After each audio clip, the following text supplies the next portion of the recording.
Hello friends, KG classes में आपका स्वागत है।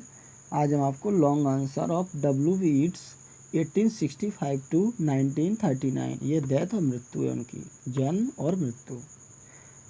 Question first, write it note on the critical appreciation of the poem the Lake Isle of Innisfree. Answer first heading, introduction.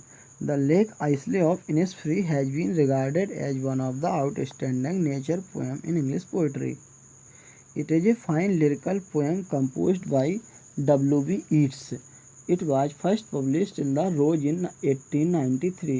The Lake Islay of Innisfree is located on the east shore of Lough Gill in Sligo country in Ireland. W.B. Yeats as a young boy visited this place and he wanted to build a dream cottage on this island. Yeats, who was a great lover of nature, wanted to live on the island peacefully. The poet comments, "I will arise and go to Innisfree, and a small cabin built there of clay and battles made. 9 beam rows will I have there. A hive for the honeybee, and live alone in the bee. Loud glad." Heading is the theme. The basic theme of the poem is the peace of the soul, which the poet wanted to get in the company of nature. In the beginning of the poem, the poet makes it clear that it is fed up with the city life. He also makes it clear that the main purpose of his life is to enjoy the perfect peace of soul. Therefore, to gain the perfect peace is the mission of the poet, and it is also the theme of this poem.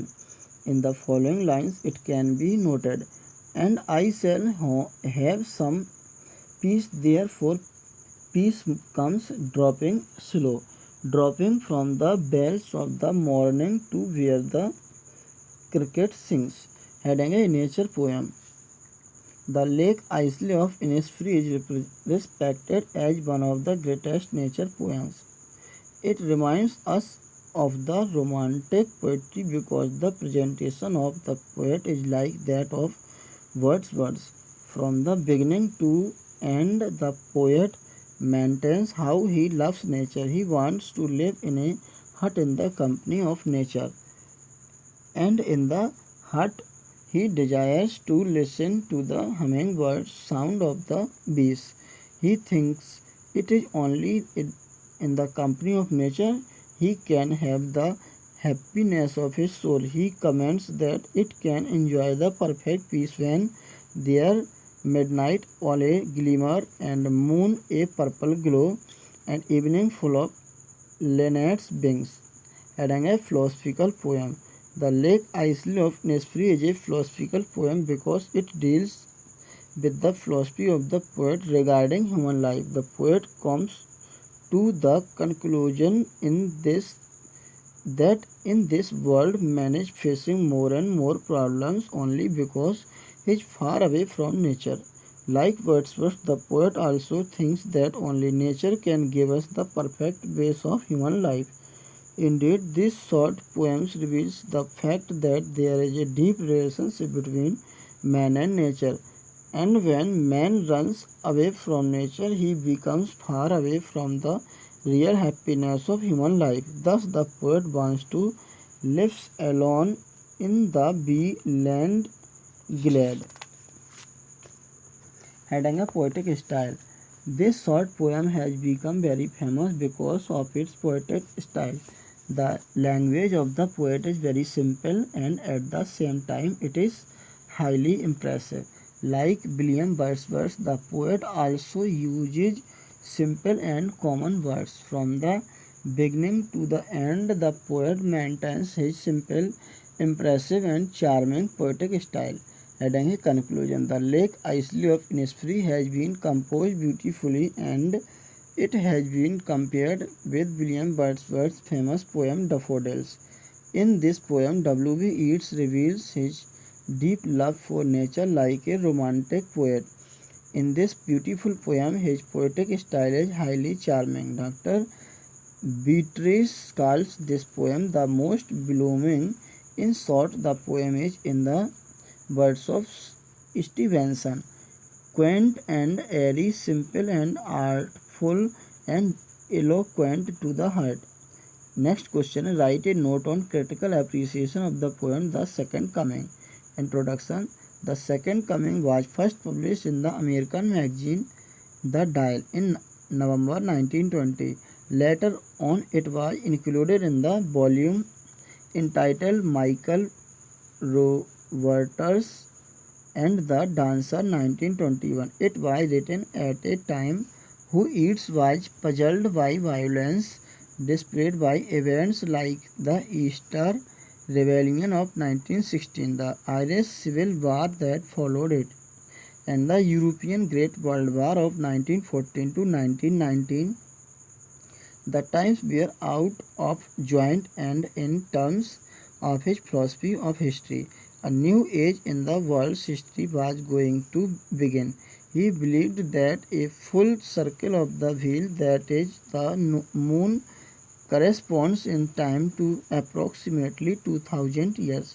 The poem consists of 22 lines in two verse paragraphs, the first of 8 lines and the second of 14. The poem opens as if it were in the midst of a vision. The poet sees a widening gyre, a circular motion which has the effect of broadening the thing, going round and round, which is going at top speed. The controller, in so far as there is any, cannot control its movement. This is compared with the activity of the falcon, who cannot hear the falconer because of the distance between the two, or because the falcon is at such emotional heat that it refuses to be guided by its master. The result is all around confusion in which all finer value of life are lost. Anarchy is let loose upon the world. The better people are without a sense or commitment. They have no opinion. They are as if it were neutral, while the worst, the undesirable, the rebel are full of fanatical passion and exhibit their violent tendencies. The poem is written in blank verse. Its texture is enriched by typical Yeatsian half rhymes of Anglo-Irish rhymes like gyre and falcons, held and bird, man and sun. The first stanza of the poem is notable for its deliberate use of a kind of high rhetoric rather than image. Mere anarchy, the blood damned tide, the ceremony of innocence, etc. In the last stanza, there are three key images are desired: the flight of birds and a terrible monster moving slowly in the vast stretch of sand.